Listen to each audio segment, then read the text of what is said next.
Hello friends, after long time ஒரு full vlog பார்க்க போகிறோம். இப்போ ரீசெண்டாக நாங்கள் ஊருக்கு போயிட்டு வந்தோம். So Chennai to Tirunelveli. So அந்த vlog தான் இந்த வீடியோவில் பார்க்க போகிறோம். ஸோ ஒரு கோயில் ஃபங்க்ஷன் இருந்தது, அதை அட்டன் பண்ணிவிட்டு ஒரு சில ஃப்ரெண்ட்ஸ் எல்லாம் பார்த்துட்டு ஃபேமிலியெல்லாம் மீட் பண்ணிவிட்டு வந்தோம். ஒரு 4-5 days இருந்தோம். ஸோ கொஞ்சம் நல்லா ஜாலியாக இருந்தது. பழைய மக்கள்லாம் பார்க்குற மாதிரி இருந்தது.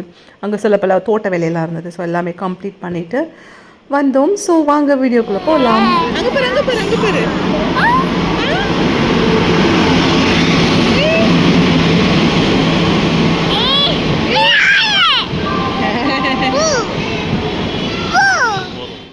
நைட்டு ஒரு 8:30 அந்த மாதிரி டைமில் ஏறினோம் ட்ரெயின். அண்ட் ஒரு 7:30 அந்த மாதிரி டைமில் ஊருக்கு வந்துட்டோம். ஸோ இதை வந்து ட்ராக் அப்படி க்ராஸ் பண்ணி தான் அந்த பக்கம் போனோம். அங்கேருந்து ஆட்டோவில் வீட்டுக்கு வந்துட்டோம். போகிறப்பவே வீட்டுக்கு பால் அப்புறம் டிஃபன் வாங்கிட்டு போனோம். ஏன்னா அங்கே போயெல்லாம் சமைக்க முடியாது இல்லையா. போயிட்டு அங்கே நல்லா உட்காந்து சாப்பிட்டுட்டு க்ளீன் பண்ணிவிட்டு சாப்பிட்டுட்டு அதுக்கப்புறம் கோயிலுக்கு வந்தோம். கோயிலில் இந்த மரம் செடி கொடி எல்லாத்துக்குமே தண்ணி ஊற்றிட்டு கொஞ்சம் நீட் பண்ணிவிட்டு வந்தோம். ஊருக்கு வந்துட்டு ஆற்றுல குளிக்காமல் போனால் எப்படி. ஸோ தண்ணி கம்மியாக தான் இருந்தது, பட் இட்ஸ் ஓகே அப்படின்னு சொல்லிட்டு அட்ஜஸ்ட் பண்ணி குளிச்சுட்டு வந்தோம். அண்ட் இன் பிட்வீன் அம்மா வீட்டுக்கு போயிட்டு வந்தேன். போயிட்டு அங்கே கொஞ்சம் திங்ஸ்லாம் அம்மா பேக் பண்ணி வச்சுருந்தாங்க, அது எல்லாமே எடுத்துகிட்டு வந்தேன். எங்கள் ஊர் பார்த்திங்கன்னா ஃபுல்லாக இந்த மாதிரி விண்மில்ஸ் நிறையா இருக்கும். ஏன்னா அந்த பக்கம் காற்று வந்து ஜாஸ்தியாக அடிக்கும். விண்மில்லேருந்து நிறையா அந்த பவர் ப்ரொடக்ஷன் அந்த ஏரியாவிலேருந்து, அதாவது திருநெல்வேலி கூட இல்லை, திருநெல்வேலிக்கு தாண்டி போன கன்னியாகுமரி அந்த சைடு ஜாஸ்தி இருக்கும். அதுக்கப்புறம் மெயினாக கோயில் ஃபங்க்ஷன் தான் வந்தோம். கோயில் ஃபங்க்ஷனோட ஃபர்ஸ்ட் டே விளக்கு பூஜை மாதிரி வச்சுருந்தாங்க.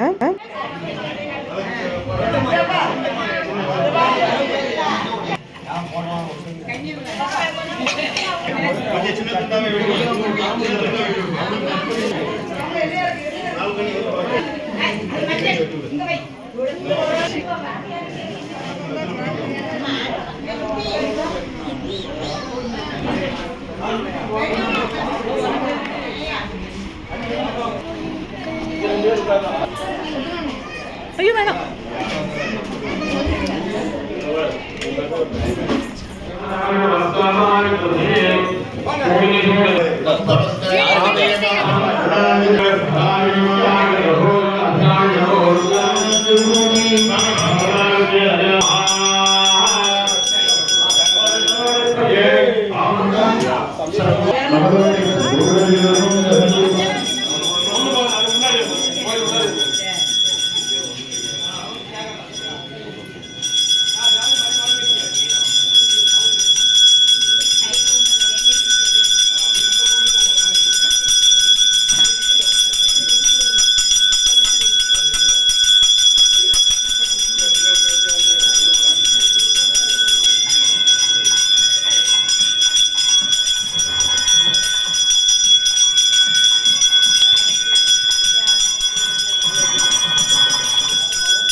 இல்லை அம்மா வரல. ஸோ 2 days ஃபங்க்ஷன் எல்லாம் நல்லபடியாக முடிஞ்சுது. அதுக்கப்புறம் கோயிலுக்கு வந்து எல்லாம் கொஞ்சம் க்ளீன்லாம் பண்ணி எல்லாம் ஆர்கனைஸ் பண்ணதெல்லாம் எடுத்து திருப்பி வச்சு அந்த மாதிரி கணக்கெல்லாம் பார்க்குறப்போ இருந்தது. அதுக்கப்புறம் பார்த்திங்கன்னா நம்ம சொந்தக்காரங்கெல்லாம் சேர்ந்து மொட்டை மாடியில் பிரியாணிலாம் செஞ்சு சாப்பிட்டோம். அது சூப்பராக இருந்தது. ஸோ பக்கத்தில் இருக்கிறவங்க எல்லாருக்குமே சேர்த்து செஞ்சு கொடுத்தோம். இங்கே சாப்பிட வர முடியாதவங்க கிட்ட வீட்டுக்கே கொண்டு போய் சாப்பிட்டு கொடுத்தோம். ஸோ அந்த மாதிரி ரொம்ப நல்லா இருந்தது. அவ்வளோதான். ஸோ 2 days ஊரில் இருந்தோம். கோவில் ஃபங்க்ஷன் எல்லாமே சூப்பராக ஃபண்டாஸ்டிக்காக முடிஞ்சிச்சு. ஈவினிங் வந்து ஒரு 5:30 அந்த மாதிரி 6 o'clock அந்த மாதிரி ஊர்லேயே ஸ்டேஷன் இருக்குது. அந்த ட்ரெயினில் ஆக்சுவலாக திருநெல்வேலி வந்து அப்புறம் அங்கேருந்து இன்னொரு ட்ரெயின் எடுக்கணும். ஸோ மார்னிங் ஒரு 7:30 அந்த மாதிரி தாம்பரம் வந்திருந்தோம். கொஞ்சம் மழை பெய்கிற மாதிரி இருந்தது. ஸோ டாக்ஸி புக் பண்ணிவிட்டு அதுக்காக வெயிட் பண்ணிவிட்டு வந்தோம். அதுக்கப்புறம் ஆஃப்கோர்ஸ் நம்ம டெய்லி ரொட்டீன் இன் சென்னை ஸ்டார்ட் ஆகிடுச்சு. நான் இதோட இந்த vlog முடியுது. தேங்க்யூ ஃபார் வாட்சிங்.